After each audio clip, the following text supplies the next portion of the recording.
Presidente, señorías, permítanme que empiece con un reconocimiento a la mujer asesinada esta tarde en León, de nuevo en manos de su marido, otra vez otra víctima de violencia machista. Hemos presentado varias enmiendas a esta moción con la que a priori estamos de acuerdo, con la intención de ampliar otras posibilidades en política de vivienda para que aquellas familias que tienen más dificultades. La primera de ellas, de sustitución de los puntos 1 y 7, intenta simplemente darle a la protección de las familias que no pueden pagar sus alquileres las mismas posibilidades legislativas que a las daciones en pago, a las moratorias o al alquiler social, a través de la aprobación de un paquete legislativo para la emergencia habitacional definido en la moción. La segunda de ellas, de dicción in fine, pretende completar la justa petición recogida en esta moción de que la Sareb y las entidades financieras destinen las viviendas vacías al alquiler social, pero articulando para ello la creación de un parque de vivienda social público. La tercera, de sustitución del punto número 8, pretende regular las quitas hipotecarias planteadas también en la moción, con el impulso de una ley para la creación de un mecanismo de segunda oportunidad ante las deudas hipotecarias debidas a una insolvencia sobrevenida y no dolosa, y que así las familias puedan acceder a un proceso concursal de reestructuración y quitas de deuda para evitar que se pierdan más viviendas. Queremos, además, pedirle al Gobierno que hasta la redacción de esta ley suspendan todos y cada uno de los procesos hipotecarios.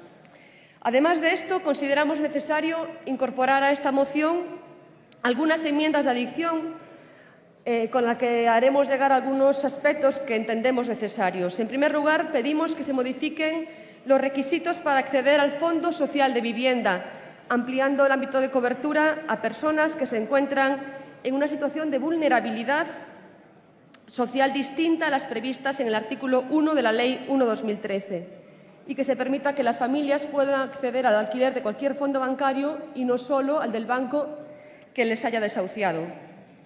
También pedimos que se recuperen las ayudas de subsidiación de préstamos convenidos a la vivienda protegida, así como reconocer los derechos consolidados en materia de ayuda a la vivienda. Para ello, volvemos a pedir en esta Cámara la derogación de la disposición adicional segunda de la Ley 4/2013 y el artículo 35 del Real Decreto 20/2012. Por último, y ya la última enmienda, pretendemos que se modifique la ley que regula el impuesto municipal sobre el incremento del valor de los terrenos de naturaleza urbana, vulgarmente conocido como impuesto de plusvalía. Y es que, señorías, al considerarse la dación en pago como una venta a la entidad bancaria, es el deudor hipotecario quien tiene que hacerle frente a este impuesto después de haber perdido su casa, de haber sido desahuciado. Son muchos los concellos de toda España que han evitado que sus vecinos paguen este impuesto, haciéndose cargo de ellos e imputándolos a sus presupuestos municipales como ayudas a las familias. Pero eso no es la solución. No es la solución para esta injusticia. A pesar de ser un impuesto municipal, es el Estado quien lo regula y es al Estado al quien debemos de pedirle que modifique esta ley. Solamente él puede obligar a las entidades bancarias a su pago.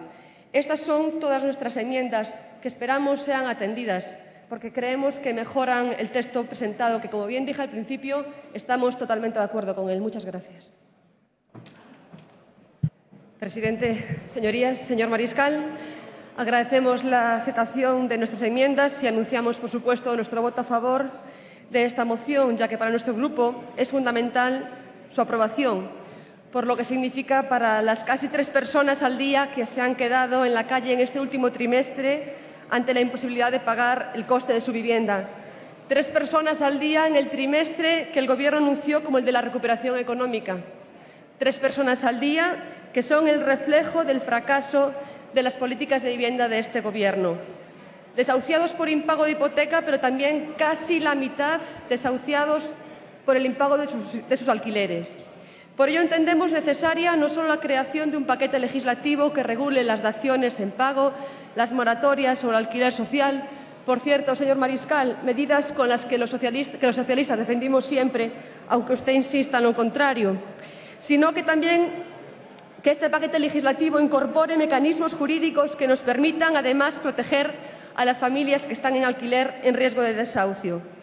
Es nuestra labor buscar alternativas para todas estas familias y debiera ser una prioridad para este Gobierno. Un Gobierno que solo alcanza a anunciar que fracasan, como el Fondo Social de la Vivienda. Un fracaso, como decía el señor Mariscal, no solo por el número de viviendas adheridas, sino porque las condiciones para acceder a él lo convierten en inútil.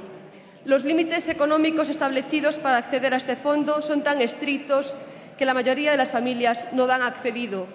Y las que lo consiguen tienen que someterse a cuestiones tan absurdas e inmorales como la obligación de escoger vivienda de alquiler entre las que el banco que les desahució haya puesto en ese fondo.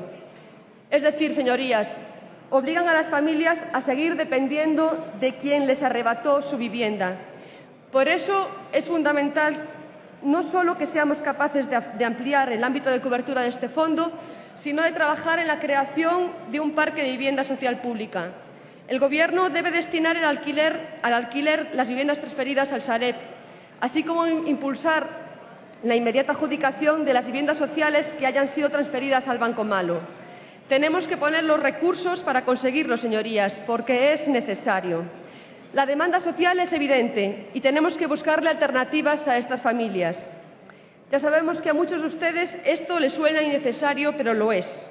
Son muchos los que esperan viviendas de este fondo y somos nosotros los responsables de conseguirlo, con fuerza y con convicción. Y es que lamentablemente llevamos años asistiendo a políticas tibias, a intentos de ayudar por parte del Gobierno que se quedan en eso, en meros intentos. El Gobierno no ha tomado decisiones valientes en materia de vivienda y no ha sabido o no ha querido rescatar a las familias. Hoy la ministra ha relatado aquí su gestión en vivienda, pero no precisamente de forma brillante, como decía el senador Ibarrondo, ya que se olvidó decir que ninguna de esas medidas ha servido para suspender algo tan básico como los desahucios, lo que evidencia que la ministra, que este Gobierno, se olvida de las familias con menos recursos también en las políticas de vivienda. Hagamos, señorías, entonces algo por ellos. Aprobemos hoy aquí el impulso de una ley que articule mecanismos para darles a estas familias una segunda oportunidad ante su deuda hipotecaria. Permitamos que puedan acceder a un proceso concursal de reestructuración y quitas de deuda ante una insolvencia sobrevenida y dolosa. Es una segunda oportunidad. Todo el mundo tendría que tener derecho a ella. Y hagámoslo convencidos de que es la única forma de parar esta sangría social. Pidámosle al Gobierno esta ley y que hasta que se redacte suspendan cualquier desahucio. Señorías, la gente espera esto de nosotros: acción, reacción e incluso corrección, que corrijamos lo que hicimos mal, como el error de permitir con el voto favorable del PP a la tristemente famosa enmienda 105 en el Senado de la Ley de Alquileres, que familias que habían accedido a una VPO con una subsidiación de su préstamo concedido la hayan perdido. Los juzgados les están dando la razón a los que tenían un derecho consolidados, un derecho que ustedes aquí pisotearon. Señorías, escuchen a la calle y vean cómo la gente necesita que hagamos de esta moción un punto de partida. Y ya termino, señorías, reconociendo el anuncio del ministro de suprimir las ganancias patrimoniales en caso de desahucio de esa mal denominada reforma fiscal, que tiene más letra pequeña que descenso de impuestos. Estaremos a la espera de que se concrete y se convierta en una realidad, pero lamentando que el Gobierno se haya olvidado de otro impuesto que los desahuciados también tienen que abonar, el impuesto de las plusvalías municipales. Así que, señorías, pueden ustedes hoy demostrar si realmente tienen voluntad de salvaguardar a estas familias, apoyando esta moción para pedir que sean las entidades bancarias las que, en caso de dación de pago, sean las que hagan frente al impuesto. Un impuesto municipal, sí, pero regulado por el Estado. En definitiva, hoy a esta Cámara traemos un nuevo modelo que nos permitirá actuar en favor de una reconciliación de las políticas de vivienda con los ciudadanos. Nosotros la vamos a apoyar, con todas nuestras enmiendas aceptadas. Esperamos lo mismo de ustedes. Señorías, muchas gracias. Muchas gracias, senadora Fernández.